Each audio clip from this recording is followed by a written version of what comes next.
Starblade is an on rails 3D space shooter, and it was in the arcade, and it also was released for Sega CD and I think Saturn and PlayStation and a few other systems. And it was always kind of the Star Fox style 3D graphics, the like vector graphics more. Yeah. But not on the 3DO. The 3DO had the best version of it. They actually did have 3D polygons. Wow. And it's a cool looking game, and it plays pretty good. I think as far as space shooters go, it's a pretty good one. So I thought it would make a nice display today. I remember seeing the 3DO at like Toys R Us during that era, and I was like, "What is that?" Like it was there, and it only had like a couple games, and it was really expensive. I remember it being really expensive. I happen to know what the retail was at launch. Do you remember? No. $800. Yeah, it was like that. I was like, that must be good if it's and it had expensive. No games. Yeah, I remember it not taking much like real estate on the shelf because they would have the behind the thing, and you have to get tickets. And I was pondering that the other day. That we during these like massive technology transitions, we go through periods where that was an $800 device that did $800 worth of value. Probably it probably was like, wow, this is like way ahead of anything that you can get for a commodity home console, but it didn't fit a market right at that point. So, but then you want to be like, oh, but now that a bunch of time has passed, now we can go back and appreciate it, but you can't really, because these other systems hopped it. Yeah. Like honestly, PlayStation is on par or better. Yeah, and nobody developed for it, and so there's no games to really appreciate. I just think that's really interesting that like you can have this really high value thing that nobody wants, and then pretty soon it's no value. Mm-hmm.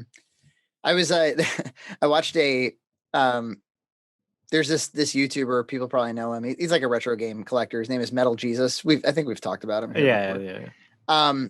And he started collecting iPods, like every generation of iPod, because he saw like a Nano or something for $2 at a Goodwill, and he was like, oh, because I guess his current car has the old connector, the old like iPhone connector, Yeah. And he was like, oh, so for like $2, I could at least just load up an iPod with like a few albums, and I'll just leave it plugged into my car, and I'll always have my favorite music going on here.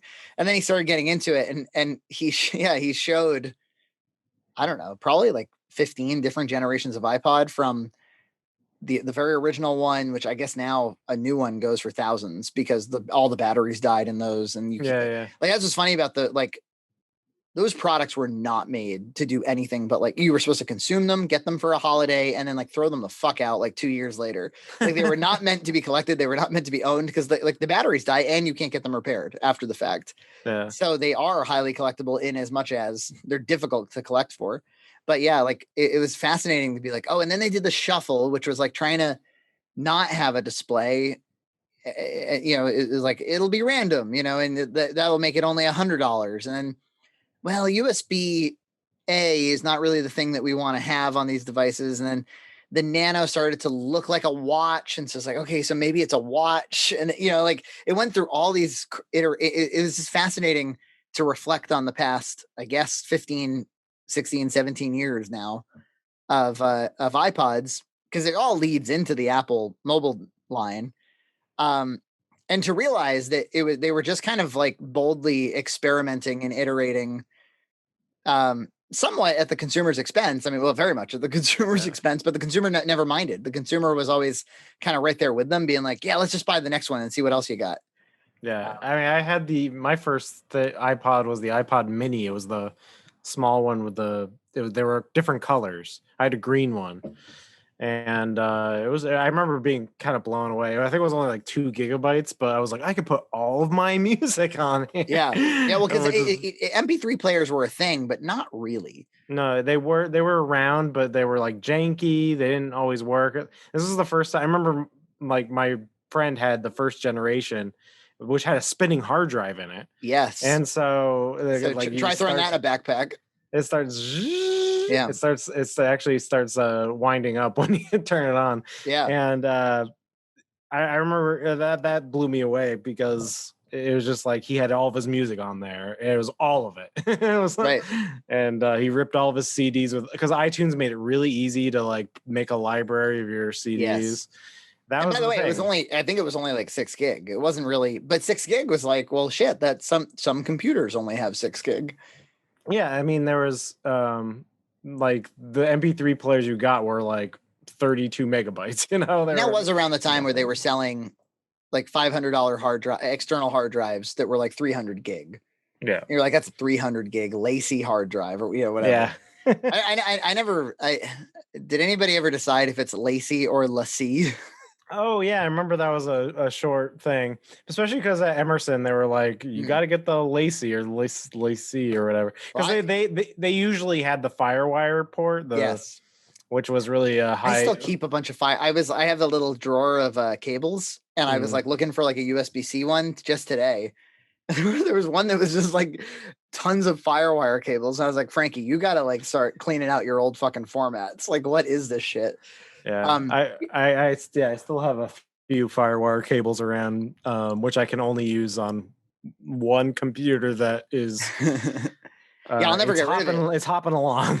I'll never get rid of it because I do still have. I mean, I've digitized all my DV cam stuff, and I probably will never need it again. But I use a DV cam as pass through when I've ingested VHS, and so should I ever ingest VHS again, I may have to do it that way. But well, on the topic of technology, well, that's what's funny is that I've always approached technology in not so much in like a way where I'm getting a fix and then I'm like, oh, well, now I'm on to the next shiny thing. I always kind of want to try to solve some permanent problem, which is really, I think, a fool's errand because there's no problem that's permanent. So, because the formats upgrade and stuff. But obviously I made a big video last year about the GPD-XD being like this, like, I was like, this is the best way that you could possibly play these and play retro games. And at the time I thought that was true. And based on the research at the time, that was true. But since then, the handheld emulator market has exploded. I don't know if people were just the same as me looking for the same, because it's not like emulation hasn't been around forever. Like it's been around since we were teens, but it was always just on the PC. Maybe you could buy a controller for that PC, but there was never like, here's like a commodity Linux machine or a commodity Android machine that makes it very easy and with specs that make it possible to emulate systems that prior you never thought you could emulate. It's probably the convergence of all those things, especially. Right. And like so many people are getting, those 8-bit DOE controllers and the Switch parts are flying around China. They're probably just like putting them all together. I keep thinking like, dude, like you've got plenty of ways to play retro games. You don't need there's no more problems to solve, but there are, because I kind of fell out of love with, and now I feel, I got this video out there being like, this thing's the best, the GPD-XD, but I kind of fell out of love with it for a couple of reasons. One, it's an Android device, so it's not purpose built for gaming. It's not like, now I got a big slice of pie, of retro pie. And that's purpose built for browsing game selections and previewing game, all that nice metadata that like kind of encourages you to play. And then also the D-pad I never was in love with. The hinge on the clamshell got very loose, like to the point of like it either has to flop backwards or flop forwards. Like that fucking sucks. And so if you're in bed, that's the worst possible angle. It's a limp system. Exactly. Who wants to hold a limp system in bed? And then the D-pad was never anything to write home about. So much so that like I was playing retro games with a control stick, and I never really wanted to do that. Like I felt forced into this situation. But then also the control stick, EJ, was the primary directional control. It was the one that was prominent. It was the one that was on top, and the D-pad was on bottom. And I was like, Francis, if it was a retro game system that you wanted to have here, D-pad on top is a basic thing, is it not? Yeah. Yeah, that's what I like about the 8-bit Do controllers is the Right. D-pad's more prominent. And wouldn't it be better too to have both control sticks, the sort of the C stick, if you will, and the primary analog, sort of together at the bottom, like I guess like the DS. Is that how the DS Lite is, or is it it's actually the other way around, isn't it?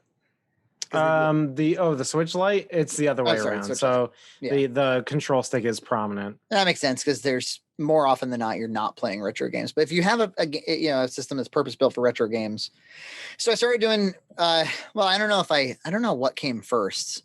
It was probably some combination of me loving the arcade, being like, because there was a lot of nights where I would start, Gloria and I would browse the game library and I would start playing some game. And then I'd be like, I kind of want to like go play it in bed now before I go to sleep.